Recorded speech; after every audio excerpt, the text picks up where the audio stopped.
Ngayong gabi sa Reporter's Notebook. Okay mga bata, bilan na kayo.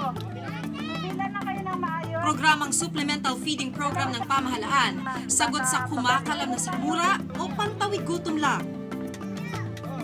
Ilan yung mga hindi nabigyan? Ilan kayo? Madami? Oo, nagkulang. Yung mga tira-tira nila.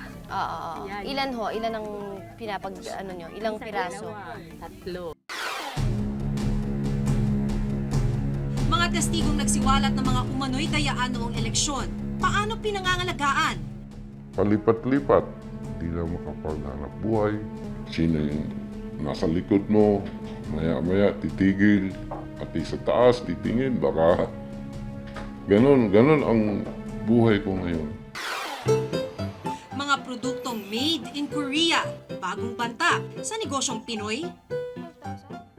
I am not against investment na pumasok dito, hindi kaya ng Pilipino, but ang concern ko lang ay yung maliliit because it is affecting ng mga negosyo na kayang-kaya ng Pilipino. Personal naming inalam. Sinaliksik ang bawat anggulo. Bawat detalye kinumpleto. Ang lahat ng yan nakatala sa Reporter's Notebook. Made in China noon, made in Korea ngayon. Sa report ni Lala Roque, alamin kung banta sa mga maliliit na negosyanteng Pinoy ang paglago ng negosyong Koreano.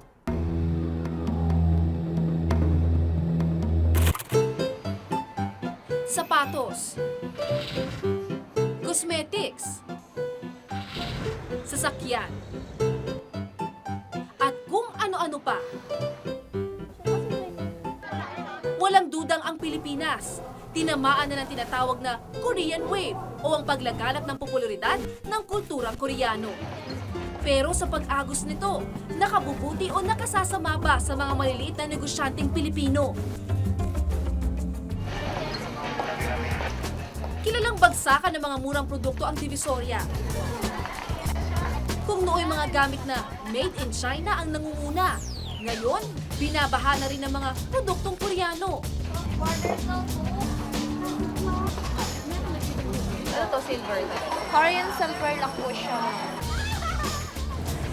So, swak na swak sa budget. Yes. Yung local natin, mahal, hindi kaya ng budget.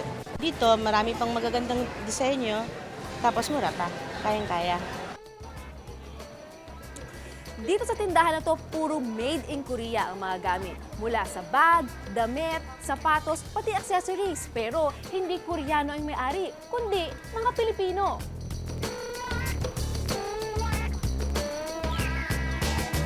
Sampung taon nang nasa negosyo ng pagawaan ng garments ang mag-asawang Vio at Open. Wala raw silang magawa kundi ang sumabay sa agos. Kaya imbis na Pinoy products, mga produktong Koreano ang kanilang inilalako. So, basically, parang pag ito ginawa sa Pilipinas, doble halos. Kasi mahal Labor, tsaka ang tela. Kulang daw ang suporta sa tulad nilang maliliit na factory owner. Hinaing nila, tila agrabyado ang mga negosyanteng Pilipino sa sariling bansa dahil sa pagdagsa ng mga dayuhang produkto. Pilipino ako, Pilipinas to. Natural, mas gusto ko naman tangkilikin natin yung sariling product natin. Pero alam mo yun, we have to survive. Ayon kay Jesus Aranza ng Federation of Philippine Industries, maluwag ang sistema sa pagdagsa ng mga produktong dayuhan. Marami sa mga produktong galing ibang bansa, kabilang ang Korea ang nakakalusot ng di napapatawan ng karampatang buwis. Ang balita ko, papasok dito may dala. Yung parang informal entry na, dala-dala niya, pakabenta balik uli. For every product na nabili, na foreign product, kapalit din isang produkto ng Pilipino yan. Sa kanilang pinakahuling operasyon, may mga nasabat na smuggled goods mula Korea. It's not a one-on-one thing. Pag naapektuhan ng damit natin sa lokal, ang nawawala, trabaho. So, there is a ripple effect sa ganung nawawala sa ating mga kababayan. Dito sa isang bahagi ng Makati, natagpuan namin ng mistulang isang mini Korea kung saan merong tindahan, restaurant, grocery, video shop, maging parlor at karamihan sa kanilang mga empleyado, Pilipino. Pero paano nga ba ito makaka-epekto sa mga Pilipino, lalo na sa kanilang mga negosyo? Mahigit 20 taon nang naninirahan sa Pilipinas si Mr. Kim, isang Korean national. Wala na raw siyang balak umalis pa ng bansa. Nagmamay-ari siya ng grocery store sa Makati. 10 Pilipino ang kanyang empleyado. Paniwala niya, hindi siya kakompetensya sa negosyo.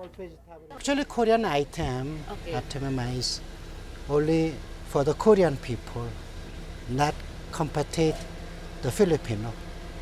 The other side, there is no those kind of item. Only Korean grocery. Ang mag-asawang Han naman, nagpapatakbo ng isang Korean restaurant. Wala na rin daw silang balak umalis pa ng Pilipinas, lalo pat nabigyan na sila ng retirement visa, kung saan maaari silang legal na magnegosyo sa bansa. How was the process? Is it easy? Is it hard? How did you get that? It's not very difficult. It's only 10-day processing. Yeah, before it's very difficult to get the visa, but now it's very easy. Patuloy ang paghikayat ng pagpasok ng negosyo mula sa mga Koreano ng Department of Trade and Industry.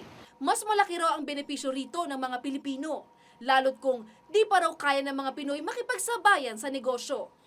We expect, of course, with this continuous development, we expect more and more of their products coming in because of the demand now for this cheaper priced products. Pero para sa Federation of Philippine Industries, higit na dapat bigyan proteksyon at suporta ang mga maliliit na mamumuhunang Pilipino.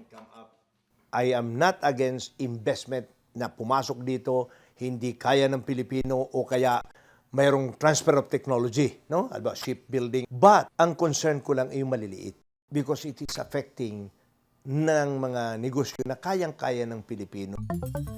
Kasabay ng pagbugso ng Korean Wave, ang pagdagsa ng mga Korean national na dumarating sa bansa. This migration of Koreans to the Philippines is prompted by prosperity because the middle class in Korea has now expanded. So it's easier for the middle class to send their families here to learn English and to travel. Taon-taon, dumarami ang bilang ng mga Koreanong dumarating sa Pilipinas. Noong nakaraang taon, lumampas na sa 250,000 ang bilang nila. Nauuna rin ang Korea sa pinakamaraming dayuhang nagpapa-extend ng visa sa Pilipinas. Sa tumataas nilang bilang, ang ilan sa kanila mga illegal o undocumented, pero nakakapagnegosyo pa rin sila ng malaya. Aminado ang Bureau of Immigration na sa dami ng mga dayuhang dumarating sa bansa, hirap silang matutukan ng husto ang pag-monitor ng mga overstaying o illegal na naninirahan dito. Ang immigration is composed only of less than 1,000 employees nationwide. So, i-divide mo yan sa islands natin, kahit lagyan natin tig sa 10 bawat isa, kukulangin na kami. So, ang concentration na lang namin is yung mga lugar na katulad nitong lalakaran namin ngayon, na kung saan sila ay nagtitipon-tipon at nagtatayo ng kanya-kanya mga hanap buhay. Sumama kami sa operasyon na isinagawa ng Bureau of Immigration sa Leverisa, Pasay noong Sabado. Dito, inisa-isa ang mga establishmento ng mga Koreano. Holding an EAP alien employment permit without 90 visa, meaning you are working without the proper immigration document. You own this before? Hindi ako. Siya, ikaw naghitig mo na outside. Documents, immigration. Passport. Yeah. Okay. We have to invite you to the office if you cannot show us your documents. Okay? Dito sa isinasagawang operasyon ng Bureau of Immigration sa Leverisa, Pasay, nadiskubring maraming mga negosyante Koreano na may maliliit na negosyo ang may questionable dokumento. Ito ngang tindahan nito ang may-aring Koreano ni walang mapakitang kahit anumang dokumento. Kaya ang dalawang Koreanong ito sa kulungan na idiniretso. Karamihan naman din sa ating mga nakalap na dokumento, nakita natin na yung kanilang mga maliliit na negosyo ay pinapangalan nila sa Pilipino na pwede rin silang managot sa anti-dumping law natin. Sa ilalim ng Retail Trade Liberalization Act, Ipinagbabawal ang direktang pagbebenta ng mga dayuhan ng anumang produkto kung walang kapital na mula $25 million hanggang $200 million o aabot ng bilyong-bilyong piso. Marahil walang problema sa pag-aasam ng pamahalaan na mang-engganyo ng mga dayuhan para sa pagpapaunlad ng ekonomiya. Pero marapat na maging kasabay nito ang masusing pagbabantay ng pamahalaan sa pagsunod ng mga dayuhan sa mga panuntunan, maging ang pagbibigay ng kasing sigasig na suporta sa maliliit na negosyong Pilipino. Ako si Lala Roque at ito ang nakatala sa aking Reporter's Notebook.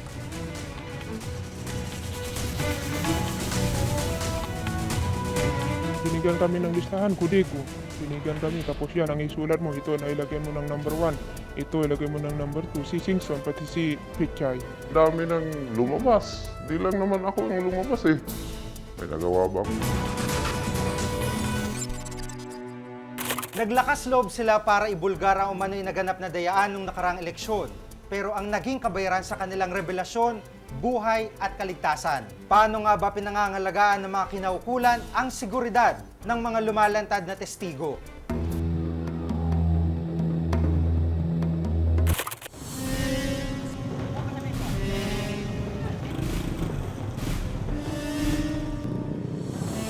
Mahigit isang buwan na nakakalipas nang una niyang isiwalat sa grupong Lente ang mga umano'y dayang naganap sa eleksyon sa Maguindanao. Sa kanyang paglabas na unang inilathala sa mga pahayagan, ibinulgar niya mga sinasabing pandudoktor ng mga dokumento ng eleksyon sa probinsya. Sa harap ng nangyaring pagpatay at pagdukot sa ilang guro na nagsalita sa mga umano'y dayaan, lakas loob na humarap sa akin si Bay. Di niya tunay na pangalan. Sensya talaga ako sa lahat ng mga tao. Ako simula pala, ayoko na talaga yung ginagawa ko. Pero wala na tayong magagawa doon kasi napilitan tayo. Bakas ang takot ni Bay habang nagpapatuloy ang aking interview sa kanya, lalo na tuwing may dumidikit na mga sasakyan. Alis tayo. Alis tayo. Alis tayo. Alis na tayo, labas tayo. Malaki ang pangamba ni Bay para sa kanyang buhay. Isa rin daw kasi siya sa mga gurong nag-deliver ng 0 votes para kay FPJ noong 2004. At nitong katatapos na eleksyon ng Mayo, muli raw silang kinasangkapan. Labag man sa kalooban, wala raw silang nagawa dahil sa matinding takot. Binigyan kami ng listahan. Kudego. Binigyan kami, tapos yan, ang isulat mo, ito na ilagyan mo ng number 1, ito ilagay mo ng number 2, si Singson, pati si Pichay. Na siyempre kami sumunod, unalangan, ipalit namin yung buhay namin para lang, sa takot. Ano tong part na to? Maraming dokumentong ipinakita si Bay sa akin. Kabilang dito ang mga blankong Official Receipt of Election Returns, blankong Certificate of Votes, at ang kanyang appointment papers bilang miyembro ng Board of Election Inspectors sa kanyang presinto. Ang mga blankong dokumento ang siyang sinusulatan ng bilang ng mga boto at siyang kokopyahin sa mga ER. Tuwing matatapos ang eleksyon, dapat ay sinusolid din ang mga ito. Pero dahil diniretso na umano sa mga election returns ang bilang ng mga boto, hindi na ito nagamit. Ngayon, ito ang isa sa mga patunay ni Bay na hindi nagkaroon ng bilangan. Pero wala raw muna siyang balak na lumantad, lalo pat nakita niya nangyari sa mga nauna ng lumantad na whistleblower. Kawawa naman yung pamilya kapag hindi masunod sa kanila kasi sigurado papatayin yan nila. Alam mo naman, hindi lang magpatay na baril ba na. Yung sinso, yung pinatay na talaga, pinupugutan ng ulo. Yun ang kinatatakutan. June 9, 2007, nang patayin si Musa Dimasitsing, isang district school supervisor sa Maguindanao. Tulad ni Bay, saksi rin umano si Dimasitsing sa sinasabing dayaan sa eleksyon.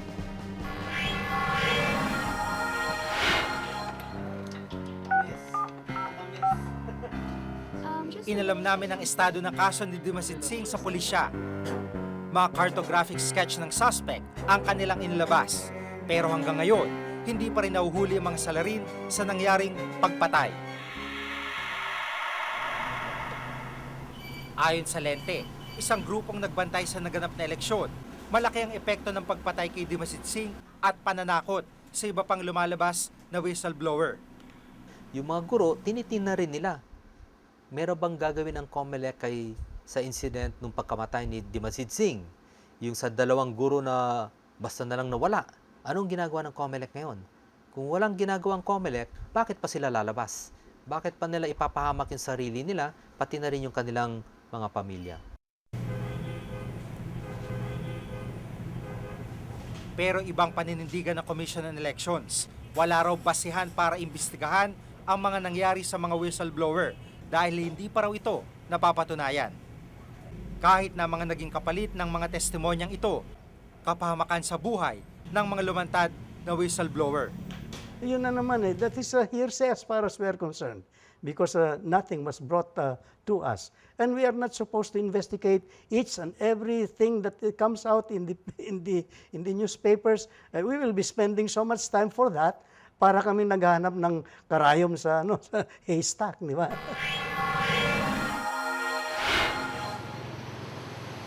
Mistulang kriminal ang buhay ngayon ni Ruel. Wala raw ginawang krimen pero tila isa siya ngayong pugante dahil siya'y patago-tago. Abnormal. Palipat-lipat. Di na makapaghanap buhay. Sino yung katabi mo? Sino yung nasa harap mo? Sino yung nasa likod mo? Maya-maya titigil. Titingin sa likuran, baka may nakasunod. Pati sa taas, titingin, baka... Ganon ang buhay ko ngayon. Kasama raw siya ng 2 pang guro nang dukutin sila sa Cebu. Halos 3 linggo na nakakalipas. Papunta sila sa Maynila para tumistigo sa mga umano'y dayaan sa eleksyon nang mangyari ang pagdukot. May dumating din na 3 katao sa likuran namin kasi 6 sila lahat. Pinasakay na kami kaagad sa 2 sasakyan. 2 kasing sasakyan yung yung mga teachers doon sa isang sasakyan, ako naman hiniwalay. Pero ayon sa pulisya, hindi pa makumpirma ang naturang pagdukot. Mula noon, hindi na raw niya muling nakita ang 2 guro, pero naniniwala pa rin siyang buhay pa ang mga ito. Pinakawalan man daw siya matapos ang insidente, hindi naman natigil ang mga banta sa kanyang buhay. Hindi raw nila ako titigilan hanggat hindi ako malagyan ng cross sa ulo ko. Yan ang take sa akin. Ganun din ang sinabi sa akin nung tinawagan ako nila sa telepono. Nagsabi lang sila, alam raw nila kung nasaan ang anak ko. Walang kumpiyansa si Ruel sa pamahalaan na pangangalagaan ng kaligtasan ng mga tulad nila. Pinoprotektahan nila. Ang dami nang lumabas. Hindi lang naman ako ang lumabas eh. Hindi lang naman sa Maguindanao, kahit sa ibang lugar, kahit sa bayan, meron na. May nagawa ba ang kumilig?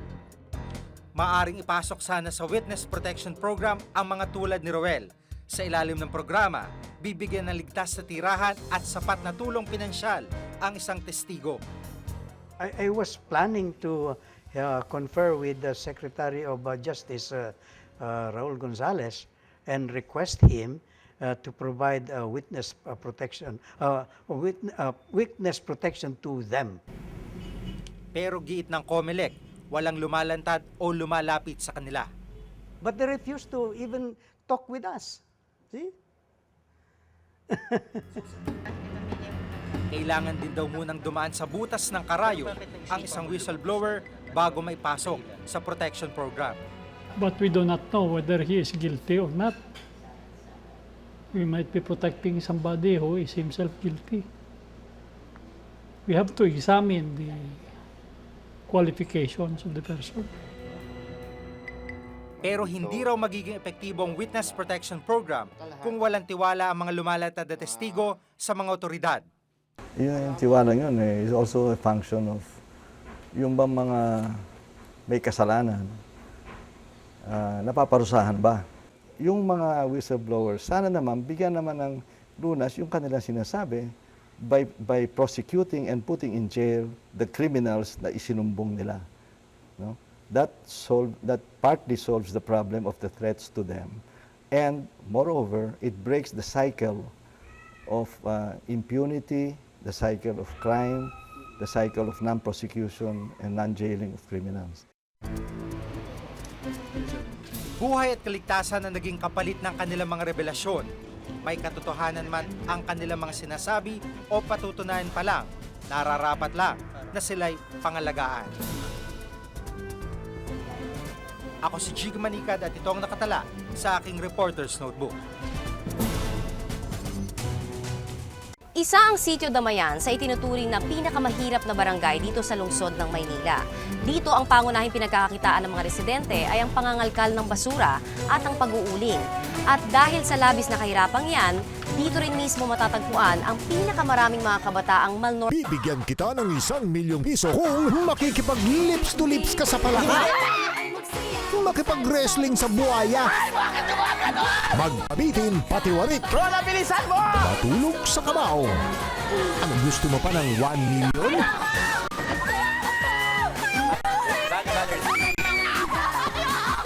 Katok na!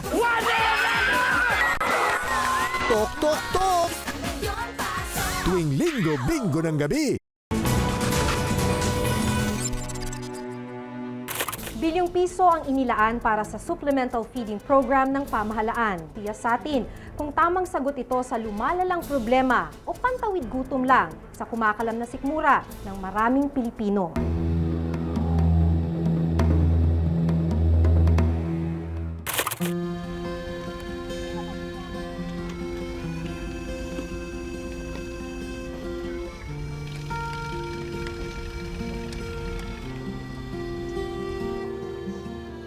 Ilan lang sila sa mga mukhang sumasalamin sa matinding kahirapan.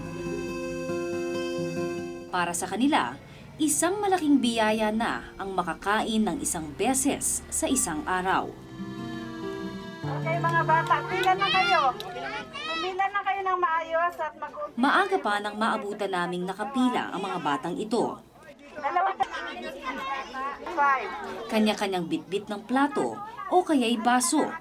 Lahat nag-aabang sa isang sandok na lugaw na ipinamimigay. ibang nanay naman na maliliit ang anak, i-guide naman sa pila. Baka mabalik. Ano ho yung timpla niyan, Manong? Bali, bawang sibuyas lang po, tapos sasangkot yung kaling manok sa itlog. Nilalaw na pugo. May pugo. Saka manok po. Manok, hinimay-himay na manok. Sandok lang lahat, Mahigit 200 pamilya sa Sitio Damayan, Tondo, Maynila ang namumuhay sa matinding gutom at kakulangan sa nutrisyon. Dahil hindi pa naabot ng supplemental feeding program ng gobyerno ang lugar, tulong-tulong muna ang mga kalapit barangay sa mga residente ng Sitio Damayan. Ilan yung mga hindi nabigyan? Ilan kayo? Madami? Oo, nagkulang. Sa kasamaang palad, kinulang ang lugaw para sa mga nakapilang bata. Hindi lahat naambunan ng grasya. Titiisin na lang muna nilang muli ang gutom, tulad ng nakasanayan na nila. Sa Sitio Damayan ko nakilala si Aling Mercy. Magtatanghali na pero wala pa siyang isasaing. Yan, nagtitinda po yung asawa ko pag naghihintay lang kami ng uwi niya. Katulad ngayon, wala pa kami sinaing. Dahil inaano yung budget namin. Di siya magkanda-ugaga sa pagbabudget sa 20 pesos na panggasto sa maghapon. Pagbag o mga tira-tirang pagkain ang kadalasan nilang kinakain. Di alintana kung masama ito para sa kanilang kalusugan, mairaos lang ang matinding gutom sa araw-araw. Eh, bahala ng Diyos kung kami ang maswertihan. Diyos na lang nakakaalam. Parang halos lahat ng kabataan. Ang bunsong anak niyang si Rodmer, 3 taong gulang na pero wala pa halos 8 kilo ang timbang. Sugat-sugat ang balat at mukhang binubulati ang tiyan sa laki. Pero hindi ito mapagtutuunan ng pansin ni Aling Mercy dahil 6 pang anak ang kailangan niyang pakainin. Yung mga tira-tira nila. Oo. Yan. Ilan ho? Ilan ang pinapag, ano nyo? Ilang Isa, piraso? 2, 3. Isa ang Sitio Damayan sa itinuturing na pinakamahirap na barangay dito sa lungsod ng Maynila. Dito ang pangunahing pinagkakakitaan ng mga residente ay ang pangangalkal ng basura at ang pag-uuling. At dahil sa labis na kahirapang yan, dito rin mismo matatagpuan ang pinakamaraming mga kabataang malnourished o yung mga kulang sa timbang at sa nutrisyon. Sa maniwala kayo't sa hindi, 10 taong gulang na ang batang si Julius. Pero sa payat at liit niya, mapagkakamalan siyang 6 na taon lang. 16 na kilo ang kanyang timbang. Kulang na kulang para sa kanyang edad. Dapat sanay nasa 23 kilos na siya. Sa timbang niya ngayon, sa edad niya 10 taon, talagang lowest, saka maliit siya. Ang timbang niya 16 lang. Karamihan ng tinitimbang namin sa 10 years old ay umaabot ng 20 pataas pa. Bukod kay Julius, marami sa mga batang naninirahan sa lugar na ito kulang din sa timbang. Kung may pagkain man sila, di pa rin daw sapat ito sa pagpuno sa nutrisyong kailangan ng kanilang murang katawan. 19% ng mga Pinoy o tinatayang 3.4 milyong pamilya ang nakaranas ng gutom sa nakalipas na 3 buwan ayon sa SWS survey. Kaya agad umaksyon ang pamahalaan. Kamakailan mahigit 6 na bilyong piso ang inilabas na pondo para sa Food for School program ngayong taon. Sa ilalim ng programang ito, mabibiyayaan ang mga batang mag-aaral ng 1 kilong bigas araw-araw. Ang mga nasa daycare center naman, bibigyan ng hot meals at gatas. Isa ang daycare center na ito sa Taguig sa mga nabiyayaan ng programa. Sa isang buong school year, pinapakain ng hot meals ang mga bata rito. Yun ang nasa General Appropriations Act. Ang Congress instructed us to provide milk and hot meals for the children. Yun ang goal namin, to provide 1/3 of the recommended daily allowance for calories dun sa mga bata. Madalas di nakakaubos ng binibigay na pagkain si Andre. Ikaw ay masaya kumalata! 6 na taon na siya, pero 16 na kilo lang ang timbang. Madalas matamlay daw ito sa klase. Ibang mga classmate niya, nagtatayuan, naglalaro ng mga toys. Bukod tanging siya lang yung talagang kung saan nakaupo, doon lang siya talaga, hindi siya tumatayo talaga. Sakitin si Andre ayon sa ina. Matagal na siyang pinayuhang bigyan ng vitamins ang anak, pero hindi raw kayang tustusan ito ni Aling Marilyn.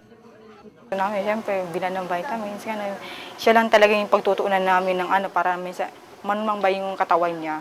Kaso talaga wala. Halos 3 taon nang ipinapatupad ang supplemental feeding program ng gobyerno, pero hindi lahat naaabot ng programang ito. Limitado lang din ang panahon ng pagpapatupad sa proyektong ito. It's planned to be all year round. Pero of course, ang funding kasi natin ay calendar year. So hanggang December lang talaga yung budget. Hindi sapat ang programang ito sa pagtugon sa lumalalang pagkagutom ng ilang mga Pilipino. Ayon sa isang eksperto, mababa ang supplementary feeding kung hindi mo talaga, hindi sincero, na dudugtungan ito na magkaroon ng mga trabaho ang mga tao. Kasi yun na yung magsusustain eh. Hindi rin daw sapat ang mga pagkaing ipinamimigay. Hindi naman sapat yun kasi minsan kung bigas yung iuuwi, share pa yun sa pamilya niya. Diba? So hindi lang naman talaga siya yung kakain. Aminado naman dito ang gobyerno. Hindi naman daw ito pangmatagalang solusyon sa problema sa gutom at malnutrisyon. Dahil hindi naman pwede na taon-taon for the next 20 or 30 years ay bibigyan natin sila ng feeding program. Hindi. This is a temporary solution habang ang socio-economic condition natin ay nag-i-improve, umuunlad. Planong pangmatagalan at totoong solusyon ang kailangan daw sa problema. Kung long term ang hinahanap natin, bigyan talaga ng trabaho yung mga tao. At Yung sweldo nila sa trabaho na to dapat yung nakabubuhay. Pilit naman daw tinutugunan ito ng gobyerno. Livelihood programs, and this is what TESDA is undertaking in the depressed areas of Metro. And on that aspect, we have already trained a lot of people. TESDA has, in last year's training program, has trained almost 1 million people. Pilit naman daw tinutugunan ito ng gobyerno. Bilyong-bilyong piso ang inilaan para sa feeding program para ngayong school year. Mahigit 5 bilyong piso sa DepEd, mahigit 1 bilyong piso naman sa DSWD. Pero sa tinagal na raw ng mga ganitong proyekto, tila hindi pa rin nararamdaman ang epekto. Sa statistics, lumalabas pa rin na marami pa rin ang unemployed o dumadami. Hindi lang marami kundi dumadaming unemployed. Bakit ang gutom? Bakit tumataas pa rin yung tantos o yung rate ng nagugutom? Tila tumitindi ang problema sa gutom at malnutrisyon ng milyong-milyong Pilipino. Sa lalong madaling panahon, makitaan sana ng konkreto at tamang kasagutan ng pamahalaan ang problemang ito. Para hindi lang pantawid gutom ang gawing solusyon sa kumakalam na sikmura ng mga Pilipino. Ako si Connie Season at ito ang nakatala sa aking Reporter's Notebook.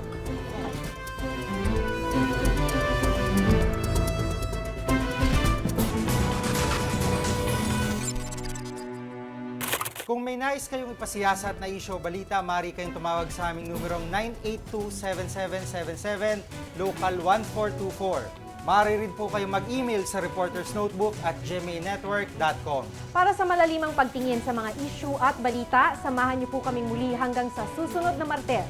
Ako si Maki Pulido.